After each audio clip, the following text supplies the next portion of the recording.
All right, everybody. Is my math off, or the people? There are too many of one and not enough of the other. Okay, so if you haven't noticed, it's 2 moms and 2 dads today. We're switching things up just because we wanted to bring in Marcus Allen's opinion. He is unabashed free-range parent, right? I am an unabashed, and all 3 survived. I mean, I have the oldest kids of the bunch, and they seem to be doing okay, except for the felons. That's just a record. Still surviving, right? Yeah, they're still okay. And so that's part of what we're going to talk about today. Last week we talked about, are you a helicopter parent or a free-range parent? And we spent a lot of time talking about being a helicopter parent and sort of if we are or aren't, and maybe why we do it, and maybe if you do it too much, it can be sort of there's a downside to it with some of the kids. So we're going to spend a little bit more time talking about being a free-range parent. If we are, if we aren't, why we wouldn't, why we would. And we've got DEITRA and we've got Ashley here to help us out. Part of the A-list here of people that can fill us in from the mom's perspective of things. So DEITRA, tell us a little bit about yourself, your family makeup, and then at the end, tell us if you're more helicopter or free range. Okay, so my name is DEITRA, and I have 6 kids, and they range in age from 8 to 28. And I am more of, I used to be a complete, I would say, helicopter parent. Now with the 8-year-old, I kind of tend to blend a little bit more, but I would say I'm more helicopter than I am free range for sure. And do you find when you're being overly helicopter, do other parents chime in? Do they give you some, oh, really? Why don't you just let them do their own thing? They don't mess. No. No. Right, Did you learn from one to the other, though? Yes. Yeah. Yes. All right, so Ashley, tell us about yourself, your family, and are you more free range or helicopter? Hello again, everyone. I'm Ashley, and I have kids ranging from age 3 to 13, and I am guilty. I'm a helicopter parent. Yes, it's me. I just feel like it's really hard not to be the overly protective mom, and I would love to hear some ideas about being a more of a free-range parent today. Why would you want to be more free range? Like, is there something you're noticing with your own kids, or you see like another family if they're more like hands off? I do see other families giving their kids more space, and I do want to have that with my kids, but it's just hard to let go of my kids, to give them that space, to give them that independence to grow and develop. So I found the most extreme clip out there. So I think we can all agree after watching this that, okay, this is probably the limit of free-range parenting. So this is with ABC News. Let's go and watch this. Get ready to say these people are nuts. Yes, definitely. The 4 Martin children ages 11, 8, 5, and 2 simply don't go to school. Never have. They aren't homeschooled either. Instead, they're what's called unschooled. Just picture life without school, so maybe a weekend. We wake up and we have breakfast and we just start pursuing what we're interested in doing. Mom Dana Martin doesn't think her kids need to go to school to learn their ABCs. Doesn't a child need to know who George Washington and FDR and JFK were? I don't know, do you think they do? Do you think it's necessary? So, I think that sums it up there at the end. You were just saying, she said, don't you think they need to know? And she said, I don't think it's necessary to know who the presidents are. I think that sums up where the family's coming from. Exactly, but remember, one day they will be out of the house. Yes, and exactly. Some conversation will come, it's like George Washington said, if your 18-year-old says George Washington, that might be an awkward moment for the kid. I'm just saying. So after watching that clip, no rules, no school, no math, eat whatever you want, stay up with dad till midnight. DEITRA, what do you think about that kind of free-range parenting? What's your initial thoughts? You can say whatever you want, it's Facebook. Can I? Oh, okay. I will say that I'm going to go the Bible perspective, which says that we are to train up a child in the ways that they should go. And it doesn't say let the child train itself. So there are certain guidelines, there are certain things that we are as a parent responsible for teaching our children, because they have to go out in the real world. And so I even think our world is changing. So even the way it was 20 years ago is way different than the way it is now. And so you want your kids to be able to, the word I'm looking for? Function. That's a good one. In today's society, and just not kind of be thrown to the wolves when they are out into the society. Ashley, what do you think? I think we all want what's best for our kids, and every parent has different ideas of what is best for their kids. But this isn't my idea of what's best for my child. Kids seem to like it. They seem to like it. Right. No rules. They could do anything they want. Stay up like you didn't see the whole clip, but the kids were able to stay up however late they wanted to. They didn't have any rules. They got to eat whatever they wanted to for dinner, and it's just a no. No.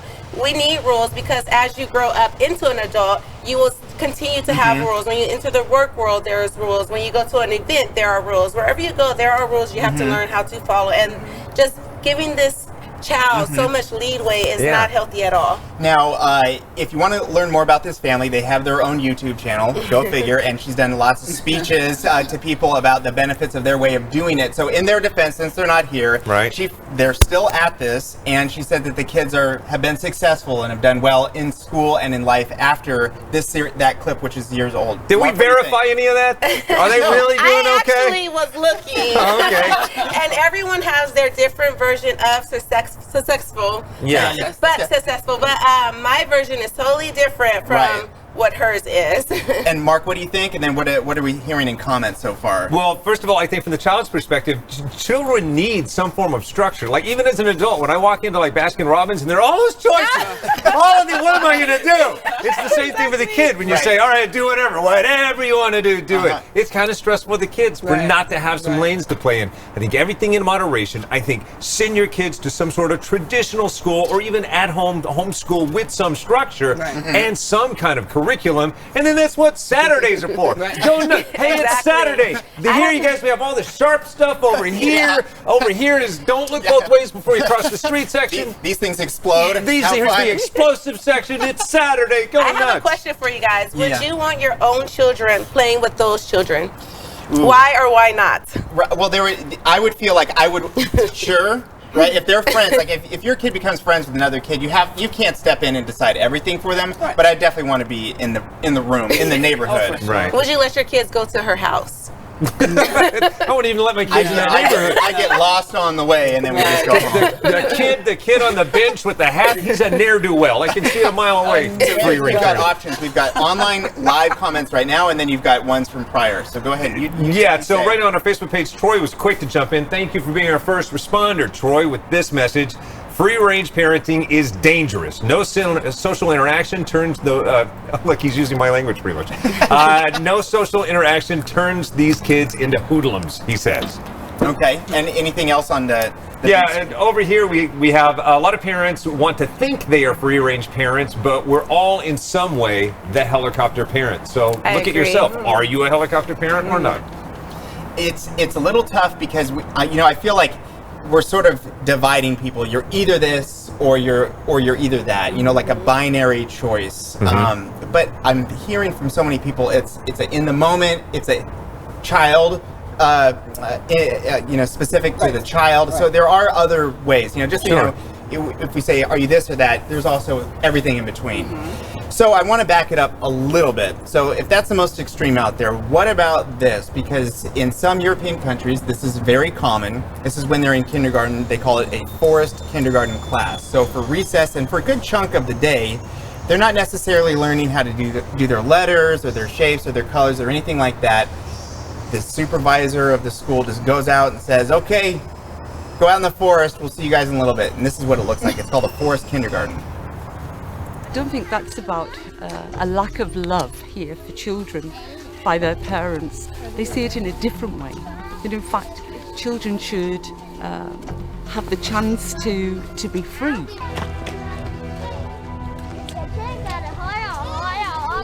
So what's your approach to safety here? You have to use your brain, and if you trust that the kids, they can take care of themselves. Okay, now if that was your child, right, and let's just say you did a drop-in, drop them off at kindergarten, you've got the lunch, you come back, that's your baby up in the tree, what would your reaction be, DEITRA? My child wouldn't be in that school. First of all, understand that I would already know what the curriculum was before I even put them in the school. But let's just say they didn't say, and I happen to come and my child is up that tree. You have words. My child would never go back. Right. Needless to say, I would calmly get my child out of the tree. I mean, I understand what they're the concept of it, because Right. kids need to learn certain skill set. But honestly, I was shocked when I saw the 5-year-old with the knife. Right. It's dangerous. Not. I don't know. I guess how young is too young to teach Right. them. You know, if they're in the Boy Scouts, they're gonna learn certain things too. But I just think that's a bit young. I think, as Americans, that when I saw that, I'm like, looking it up. I'm like, let's see what this looked like. I just had this moment where I'm like, wait a second. Like, it was fine until the knife and then the kid, and it goes on. They play right by the river, and they're 5 years old, and the adult is just way far in the building. What is it? I was really nervous for that kid. My thought was throughout the whole video, oh my gosh, is he going to fall? Is he okay? That helicopter mom came out into me, and I was really nervous for that child. And I just can't think how anyone would possibly let their child climb up so high in a tree, or anyone else would let another child climb up so high in a tree with things that can happen that can harm the child.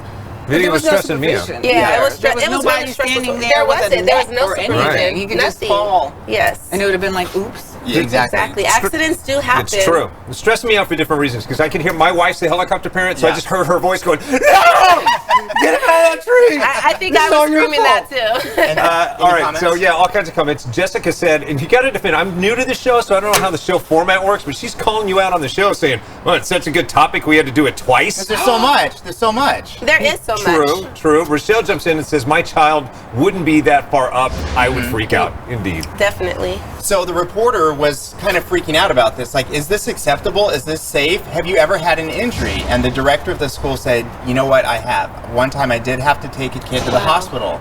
The parent ran over the foot of the kid, and that was the only injury in 17 years that that school had seen. The kids have always been fine.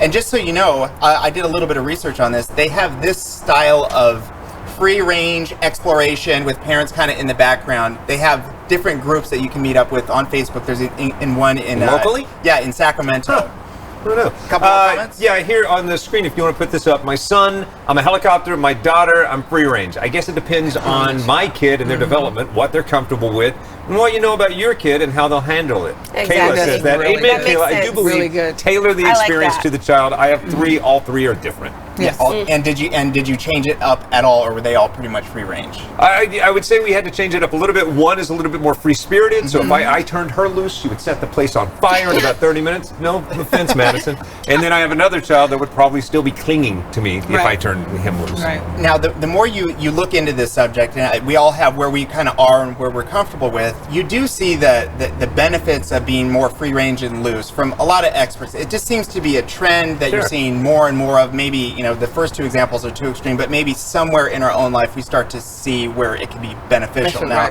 I'm a 100% a helicopter parent, and so that's just my DNA, that's my gut reaction. I want to step in and prevent any sort of accident or even fight, because then I'm the one that's going to have to deal with it. Maybe it's for selfish reasons. So trying to always fight against that. So we recently went on a camping trip. I've got a couple photos where I'm trying to sort of let them go a little bit.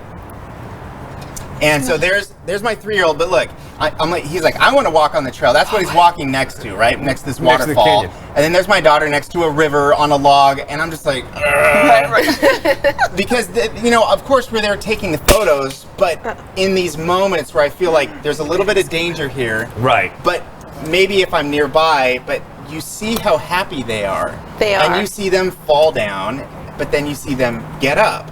And from so many experts, we're just hearing that they learn how to, when they're in an unstructured play environment, not at the playground, not at Tumble Buddies, which my kids go to sometimes, and it's fun because they have a good time. But in some of these, what we would see as a dangerous environment, they learn how to walk on unstable things. They know how to avoid things, because the last time they fell on that rocky slope or slip or fell down, then they learn, and they get more physical in their bodies, and they get more creative. And my daughter took a log, and she was the crossing guard, and all these things started to happen, and we didn't tell her what to do. She just came up with it on her own. So if you push it a little bit, sometimes you can actually see what these experts talk about. It actually happens in front of your eyes. I'm curious about all the people at the table. So were your parents helicopter parents or free range parents? Helicopter. But there was a point where my mom did start working evening shifts, and she wasn't there to supervise us, so we had our grandpa there to supervise us, and I felt like he was more of a free-range grandfather. So I kind of had both, best of both worlds. So even though I had that balance, half of my life I had the helicopter parent and then half the free-range parent, I still feel like I'm the helicopter parent with my own children. Now, it's interesting that you mentioned your grandfather, because I just want to show one more thing, and then we'll start giving our final thoughts here. This is what made me think about this very deeply. I've got a graphic here of a map. It's of one family, okay, right here, so you can see it. And this is in some community in the UK. That first huge area is what the great-grandfather, that was his range of free motion when he was 8 years old. 6 miles to the nearest lake to go fishing, all by himself at age 8. Yeah. Then you see grandfather, see that circle shrink, maybe a mile in the woods. And then the other one could go down to the school, and then now the youngest child can only go from the house to the bus stop 300 yards away. Wow. So do you feel like maybe this is a generational thing? You know, I your do. parents might have been more tight, but then your grandpa is saying, yeah, sure, it's fine. It was fine when I was a kid. I think because the world is changing so much, it's just we are really concerned about our children being out, walking down the street. We worry about their safety. That's why we have cell phones. Oh, don't forget to take your cell phone with you. Don't forget to call me when you get here. It's because we worry about their safety and making sure they're, okay whenever they are. Right. I was going to say also it depends on where you're at. I grew up in New York, so you have to keep a hold on your children Know your and environment. kind of know, yes, and know your environment. So we were kind of taught to be that way, and so it did carry over when I started having kids, because my kids were born in New York, but then we moved to England where it was a little bit different. It was a little bit more free range. So, but I was still the helicopter parent. Jessica jumps in and says she loves the map. Was just talking about this with her husband last night. I talk about this all the time because, like, my kid, my 16-year-old son, if he doesn't text back within 15 minutes, he's been abducted. My wife is certain. Whereas when I was a kid, like when I came home, my mom was just like, "Oh, you're still alive? Come on in." So here's sort of my final question and final thoughts, and I'd love for people online to sort of think about this. Will that map ever go the other way? Will our kids, instead of 300 yards down to the bus stop, will it ever get a little bit bigger? Will we ever move back in that direction? Because we hear from experts, we can sort of sense it, if the kids can be more independent, if they can be safe on their own, if they're sort of speeding up that whole independence thing, maybe that's beneficial. Could this ever happen? What do you think? I think the map will get bigger when they're just in their VR goggles. They'll just get to walk a little bit further in their electronic perimeter. That's really good. I don't know. I think that there's no one right way 100%. I think it's a mixture of both, but then also it does depend. I mean, our world is getting crazier, so for me, I don't think I'm going to let up that much, because I want to always be able to protect them as much as I can. What about with cell phones, GPS, things like that? Or is there a technological thing in the future where you always know where they are, so you would feel more comfortable letting them go? Or I believe they have that now in your cell phones, where you can track your kids and track their every movement. But I'm not comfortable with it. I'm not at all. And we have FaceTime where we can actually see our children walking home from school, but I'm still not comfortable because anything can happen at any moment, and all it takes is a second for something to happen to your child. Mark? I think I agree with you completely, because it could happen. I joke around a little bit, but life is so precious, and this is an infinitely different world than the one I grew up with. So I think know your kids, tailor to the kid, and know your environment, like you said. I think that's great. Kayla, if we want to go to this last bit of information Kayla sent in, I'm more of a helicopter parent. Always have to make sure my kids aren't too far away because I'm worried they'll do something wrong. Not so much, but it's because of society. Just not the same world I grew up in. I agree. And with the last show that we did, I brought up a bunch of stats about how the world is actually much safer now than it was in the past, and also specific things to kids. The worst case scenario of childhood abduction is actually at the lowest point that it's been in the last 40 years. So you hear stats, but what I gather from parents is that even if it's that one, and that one is your baby, it's still, you have to think about that and to protect them. So it's tough because we go back and forth. We know what we should be doing, but we have to run our own family our own way. Exactly. Can I just say, you said that the abduction rate has gone down, but sex trafficking is up. Right, exactly. And it's young girls young children, should I say, that are being introduced to this. So you really do have to Oh gosh, I just felt the helicopter going. And like people this. are being There you go. more aware of what's going on because of social media and people sharing Right. things that's what's out there. Right. And it's all about raising your family, protecting them, hoping that they're okay. So again, hopefully we gave you guys a good discussion there about some of the things that people are talking about, some of the labels that might be getting put on you. Sure. But remember, it's all up to us, and we're all here to learn and discuss. And that's 2 moms and 2 dads today. Keep the comments coming. Facebook.